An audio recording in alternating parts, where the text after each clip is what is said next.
নতুন একটা লুকে মিডিয়ার সামনে হাজির মেগাস্টার শাকিব খানের প্রথম স্ত্রী অপু বিশ্বাস।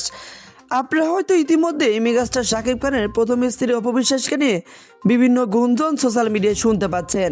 তার মধ্যে অন্যতম তিনি নাকি দ্বিতীয় বিয়ে করবেন। সোশ্যাল মিডিয়ার জোর গুঞ্জন উঠে গেছে এবার শাকিবকে ছেড়ে দ্বিতীয় বিয়ের পথে অপু বিশ্বাস।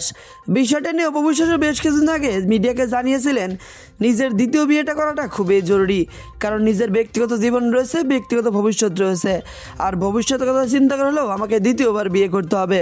তবে ইস্যুটা এতক্ষণ পর্যন্ত ঠিক ছিল। তবে মেগাস্টার শাকিব খানকে ভালোবেসে বিয়ে করেছিলেন অপু বিশ্বাস। শাকিবের জন্য বেশ কিছুদিন একাকিত্ব জীবনযাপন করেছেন। তিনি শাকিবের অপেক্ষায় ছিলেন, কিন্তু শাকিব ফেরেনি তার কাছে। আপনারা হয়তো ইতিমধ্যে জানেন শাকিব খান তার দ্বিতীয় স্ত্রী শবনম বুবলির দ্বিতীয় সন্তানের বাবা হয়েছেন। শবনম বুবলি ফেসবুকে পোস্ট করে নিজেই জানান দিয়েছেন। আর ইস্যুটা নিয়ে ইতিমধ্যেই গণমাধ্যম তোলপাড়।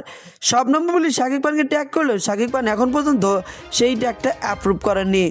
বরাবরের মতো চুপচাপ ভূমিকায় অভিনয় করতেছেন। অনেকেই তো দাবি করতেছে এই বাচ্চার বাবা নাকি শাকিব খান না, এই বাচ্চার বাবা নাকি অন্য কেউ। বিষয়টা নিয়ে এখনও কোনো ঘোষণা আসেনি। শবনম বুবলি নিজের ভেরিফাইড ফেসবুক পেজে বিষয়টা জানান দিলেও শাকিব খান কিন্তু এখন পর্যন্ত মুখ খোলেননি। তবে অপু বিশ্বাস বা মিডিয়ার লোকজন অনেকেই ইতিমধ্যে জেনে গেছেন এই বাচ্চার বাবা শাকিব খান নিজেই। আপনারা হয়তো ইতিপূর্বে অপু বিশ্বাসের দ্বিতীয় বিয়ের কথা শুনেছিলেন। তবে তিনি দ্বিতীয় বিয়ে করে জীবনটা সুখে সংসার করতে চাইতেছেন, কিন্তু আদৌ কি তিনি দ্বিতীয় বিয়ে করে সুখী হবেন? আপনার মন্তব্য কি কমেন্টে জানান।